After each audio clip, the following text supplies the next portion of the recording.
All In Sports Network. We love sports. I have a question for you. Okay.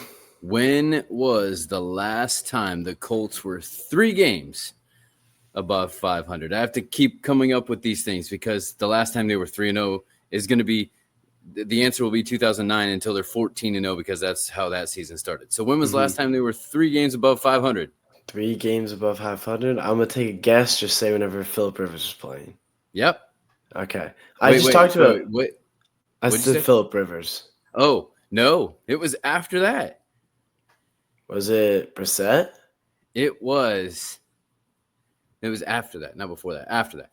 But you ready? Okay. It was Christmas of 2021 in the Cardinals game when Carson Wentz had his amazing performance.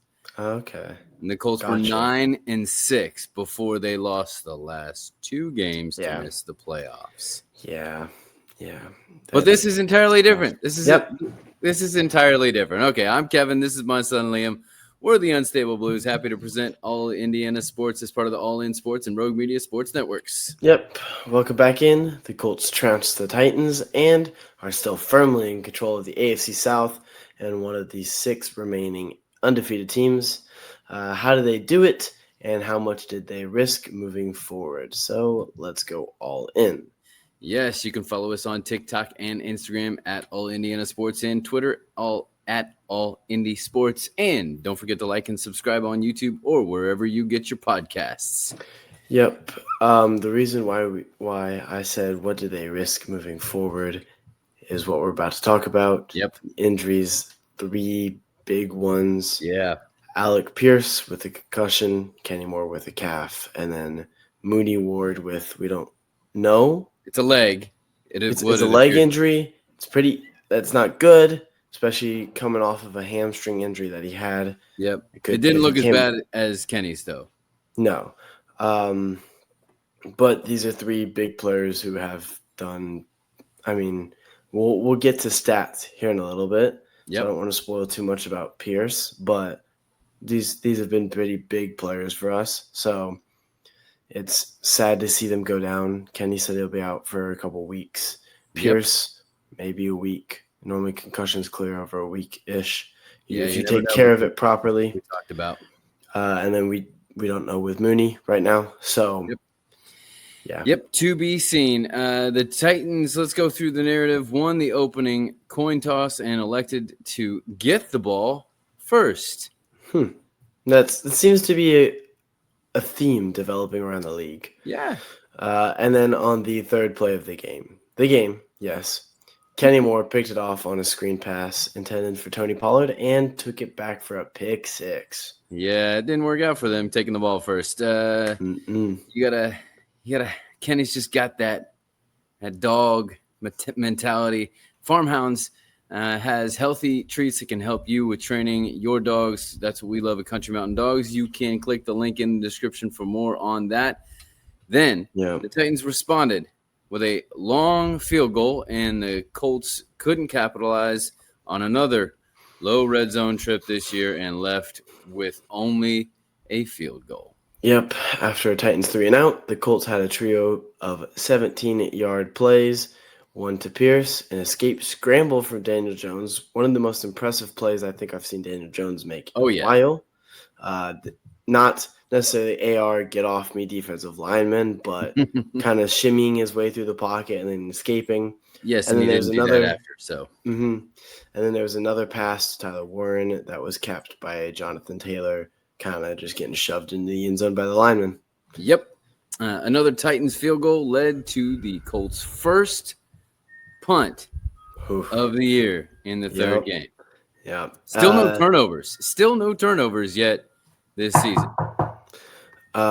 Then there were 3 missed field goals in a row, 2 for the Titans, 1 for the Colts, before the Colts ended the half with another field goal to bring the halftime score 20-6. That was so weird. Like all those missed field goals and the field position changed just ever so slightly as they were all pretty long. Speaking of field goals, can we talk about how many blocks there were this past weekend? I think the stat, not just on blocks, but just in general, was there were more more lead changes. There were more games that changed leads in the last 3 minutes of the game on this one day than any other day since the merger in 1970. Wow. Yeah. That is crazy to me. Yep. Where are we? The Colts started off the half with a drive capped off by a 20-yard Michael Pittman Jr. touchdown catch and run. Yep, they rebounded well after the half. Speaking of rebounding, open goal rebounder and goal set up. Why not have some fun with some soccer if you want to learn some more? Click the link in the description. Yes. The Titans then responded with their own touchdown before Jonathan Taylor broke off another amazing run. Only 46 yards this time. I know it's crazy if we're saying only 46. There's a lot of, there was a lot of bootlegs that the Colts did, a lot of boring stuff like that. But then there was the Daniel Jones scramble, the JT run that he broke like 5 tackles, 6 tackles, something like that. And then there was the AP bomb that was dropped and that he probably got the concussion on. Yep. All this stuff. There was a lot of boring plays. But I don't think bootlegs are boring. Bootlegs are amazing. If you can fake and have all the defense go one direction while you're going the other, there's nothing boring about that. That is good play design and coupled with good execution. The Titans ate up a lot of clock on their next touchdown drive, which was not great for them. Yeah, and then JT finished off his hat trick score with another 1-yard touchdown. This one was almost as impressive as the one that he broke off for the 46-yarder because he had no help. No help on this touchdown. He broke 3 tackles, ran a guy over, and then got into the end zone. That was not a touchdown. You're talking about the stiff arm one? No. It's the touchdown I'm talking about. Okay. It's because two Tennessee people made it to the backfield. He kind of shimmied them off and then put it shoulder into Snead, ran Snead over, and kind of got pushed in the end zone by a Titans defender. And it was, I watched that. I was like, dang. Okay. Yeah, there were several moments that JT had where he channeled his inner Derrick Henry to kind of remind the Titans of what they were missing, what they've lost out on. Mm-hmm. Yeah. Time to look at the stat sheet. Daniel Jones went 18 for 25 for 228 yards and a touchdown. Not doing much, but just enough. Yep.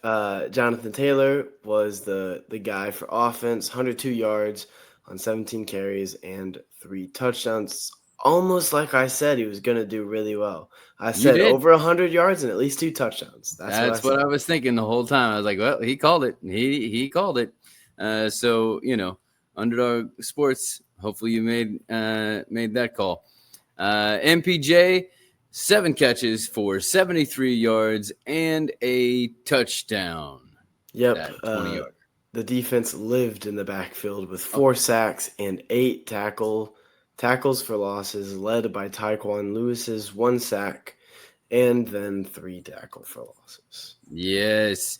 He kind of, speaking of sacks, Joi Baby Sleep Sack can help you put your little one down for bed all nice, comfy, cozy. Click the link in the description for more on that. Time to look at some intangibles. What are some of your intangibles about this that go beyond the stat sheet?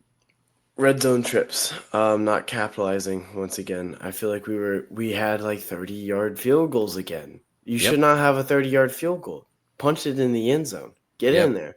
Mm-hmm. This score would not have been 41. It would have been more like 55. Yeah. Like I think we missed out on 2 touchdowns because we couldn't capitalize. Okay. They were earlier in the game. Yep. So in hindsight, they don't matter as much, obviously, but still, be like Indiana. Go out, beat the 9 seed, 10 to 63? Yeah, 63. Just run up the score. Exactly. This is the NFL. you could do that. It's Yep. fine. The Detroit Lions said it was fine, so it's fine. Point differentials do matter Mhm. as a potential tiebreaker Yep. if you find yourself in that position, And which I you don't believe want to, but I if believe you the do, Colts have the highest point differential in Oh, yeah. the league right now. of course they do. So it's important to make sure that you capitalize on those red zone trips. Other than that, I didn't really see much other than the screen game kind of killing us again. Yeah. Yep. I thought that the pressure and the defensive pressure and defensive looks were amazing, and definitely confused Cam Ward. Like I mentioned, he had seen two really good defenses, but not a defense that played like this one with a lot of different kind of chess moving pieces, like Lou does. So that was great to see. And then obviously the penalties killed them. There were penalties that the Colts declined. That's how many there were, and they still had a lot. So that just were, penalties are one thing, but penalties that call back touchdowns or first downs are backbreakers, and they did that on numerous occasions. Yeah, and I'm gonna throw one more thing in that I forgot about. Yeah. You talk about take the ball, protect the ball. Yep. They took the ball, and normally in basketball you look at points off of turnovers. They got literally right then and there points off turnovers. Yep. It's almost like they started with ball because they scored a touchdown first. So Yep. Which is what I said. They got to score the first touchdown. So yep, exactly. we're both right. Yep. Then you got to pick a play here or something that was your Mayflower move of the game, the game-changing play of the game. I'm gonna give an honorable mention to Kenny's pick six. I don't think it is the Mayflower move because it's so early on in the game. So I'm going to give it to JT's 46-yard touchdown run. The Titans were kind of catching up. I don't remember what the score was at this time. I think it was 34-20. So they were only down 2 scores, start of the fourth, enough time to come back. And then JT breaks off that run, which, in my opinion, should be the angry run of the week. If not that, then it's JT's stiff arm. But that was like, okay, we're up by 21 points now. Game's over. And no one else scored any more points in the rest of the game. So the game was over. Yes. So I'm going to give it to the stiff arm.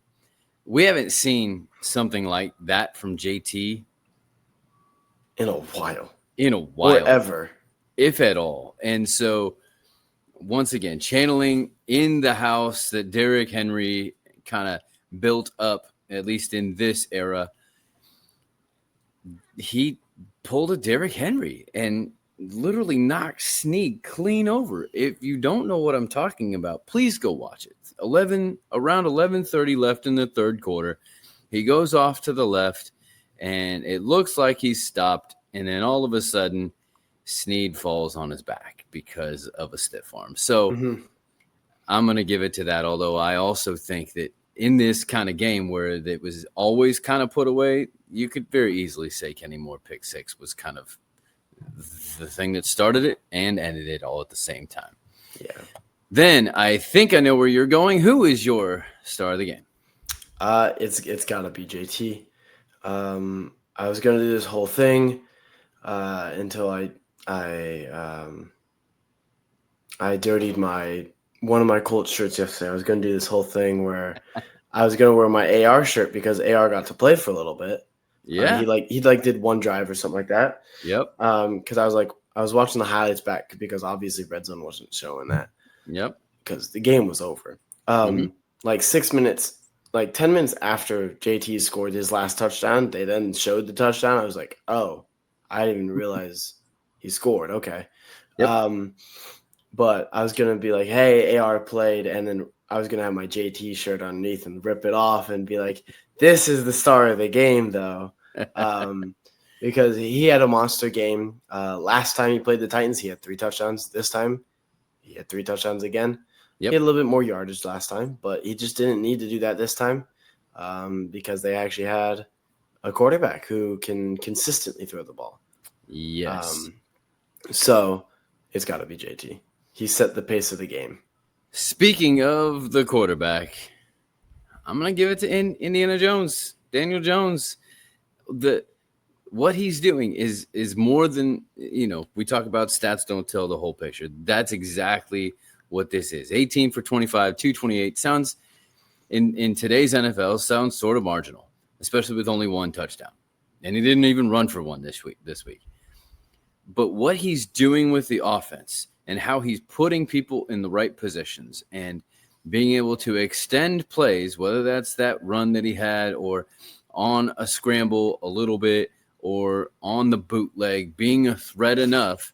Or being able to sneak it on 4th and 1 to get a first down. Right. All of those things add up to go, wow. And I think what's great is Daniel Jones is continuing to surprise everyone associated with the league, including me. I don't know if you saw something I didn't ahead of time, but I was one of those that when the announcement was made was very skeptical, not just more so in the long term than the short term, but still I was concerned, and he's been amazing at proving everyone wrong, not in just the big things, but in all of the small details along the way. I saw a thing that, because sometimes like Instagram posts about football and stuff like that, I don't see until like weeks after they're posted. This was posted like September 2nd before the season started. And it was like rating the starting quarterbacks in the league.